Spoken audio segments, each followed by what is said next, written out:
As a class of 17, we had to work together to form a team to compete in the Mount Gambier Volleyball Association season. Although because of a large class, 2 teams were formed, and these being Titans Navy and Titans Blue, to ensure every player had enough game time to improve their skills and gameplay. Within Titans Navy, specific team roles were allocated, so everyone had a job to do to help our team successfully run.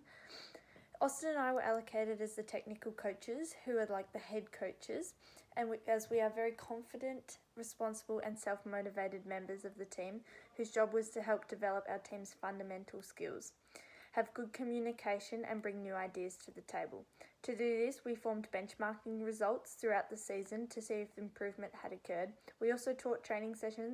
Geordie and Georgia were our fitness coaches, and they created fitness programs based on muscular power and agility.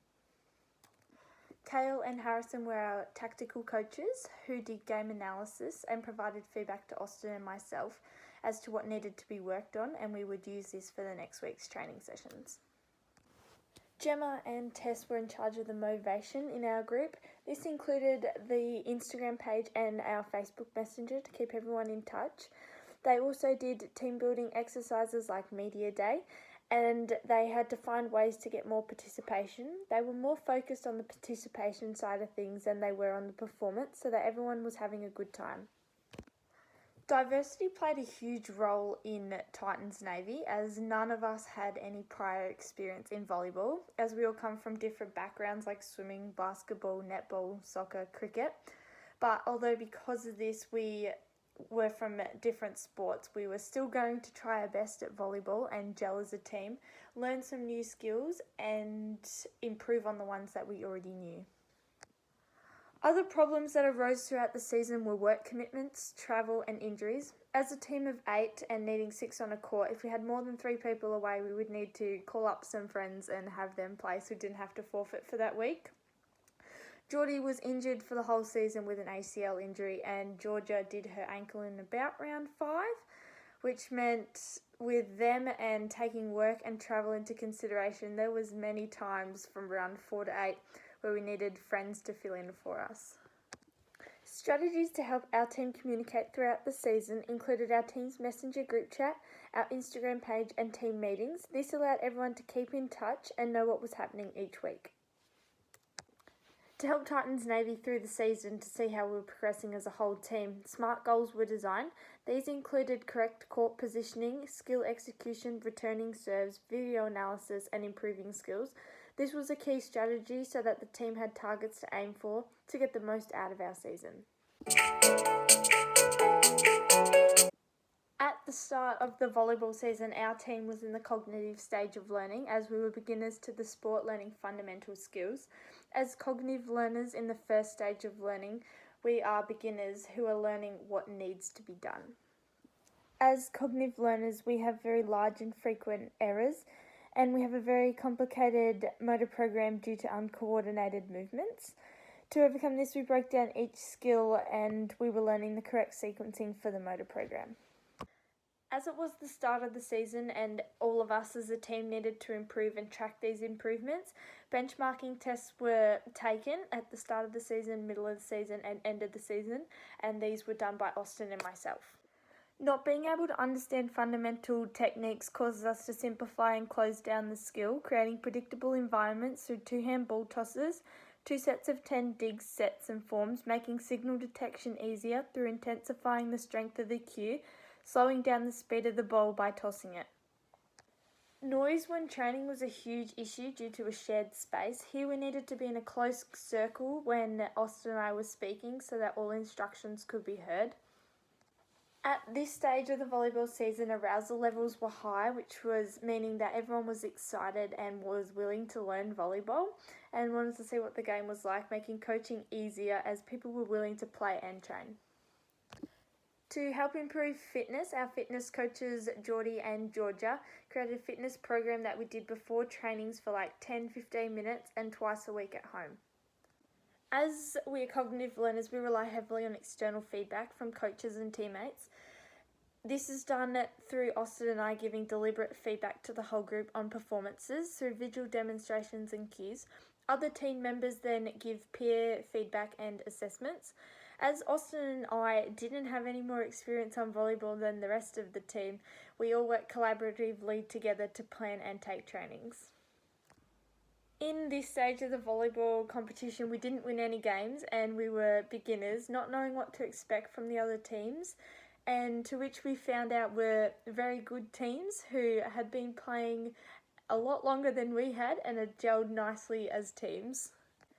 Through Kale and Harrison doing game stats and reviews, the results of this were used as a target for the next week's training sessions to see what was needed to be worked on for that week.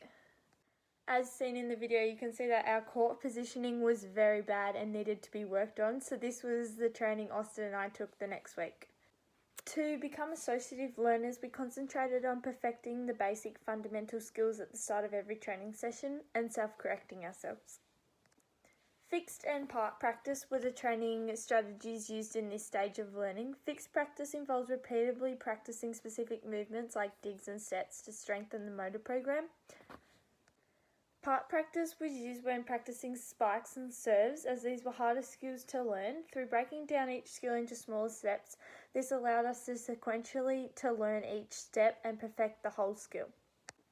Decision making is simplified through input. When the opposition team serves the ball and you track the ball over the net, we then make a decision on what is best, and in this case the ball is coming fast and is dipping to the ground, so I choose to dig and to get the ball to another team member. We then activate this decision to put an output stage and execute the skill. After feedback is given through the result of the skill executed, if the ball is going to a team member, it is positive. During the mid-season for Titans Navy, collectively everyone was improving and transferring into the associative stage of learning, as seen in the mid-season benchmarking tests that were done in week 5. Here we saw improvements in all players in all sections of the benchmarking. Myself in particular improved the most in digs and sets by 3 and serves by 4. As associative learners, we are improving through repeatedly practicing the fundamental skills, learning through trial and error, being able to self-correct, this meaning that we are gaining knowledge and experience and starting to get a feel of the movements. Therefore, we aren't so reliant on external feedback.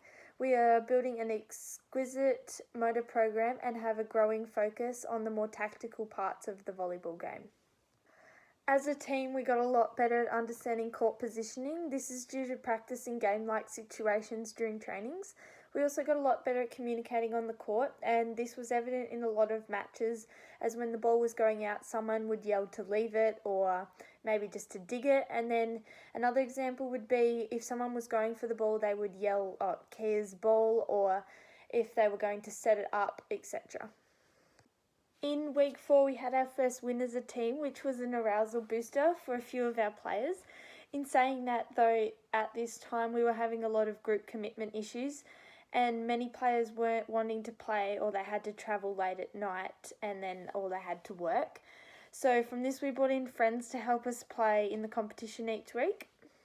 To help improve morale, Media Day was set up, and so this was for everyone to get a team picture and an individual picture, and this was aimed at motivating each player to want to play volleyball again.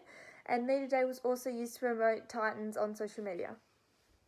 As a team, we progressed to variable and whole practice, where Austin and I set up variable and whole practice through creating game-like situations during training to explore each skill in its entirety. External feedback was still given from us as coaches, but it was also up to everyone to self-correct as they were getting better at every skill and knowing what was looking right and what was wrong. As a team, we were able to effectively communicate through group plans and the group chat.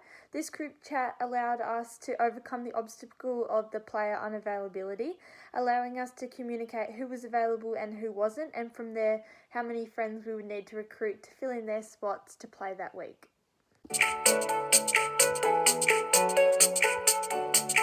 Towards the end of the volleyball season, all members of Titans Navy were in different stages of learning.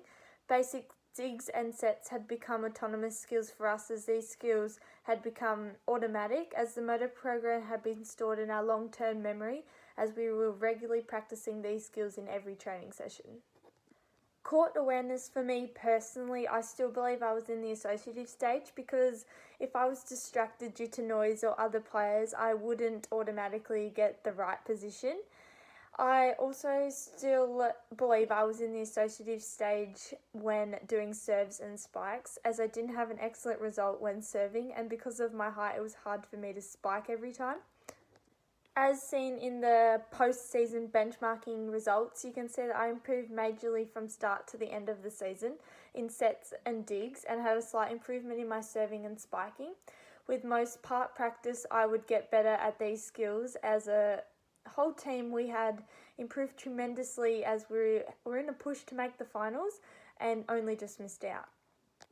Towards the end of the volleyball season, we started to get more wins and had more players wanting to play again, which was good, as we had more team spirit, which showed in performances. Austin and I started doing more match stimulation in trainings, which was getting more people involved, and then the trainings themselves were becoming more enjoyable, which helped everyone wanting to play in games again. Positive external feedback also helped get everyone excited again, and self-correction was made easier. Overall, I found the volleyball season to be something I thoroughly enjoyed. In the pre-season, in weeks 1 to 4, it was noticeable that our team's trust and communication became stronger, as we began to believe that we would win a game. This being done through positive internal and external feedback, along with motivations from our coaches. Through leadership and support, it was evident that our first game that we won boosted morale, and more people were wanting to play again. In the final 3 weeks of this volleyball season, it became more fun to play, as we became autonomous learners in some aspects of the game, allowing us to act on instincts. Working alongside Austin as technical coach, along with us both having competitive backgrounds, it allowed us to motivate our team. Everyone in Titans Navy this year had a role to play throughout the season to ensure our team ran smoothly as possible.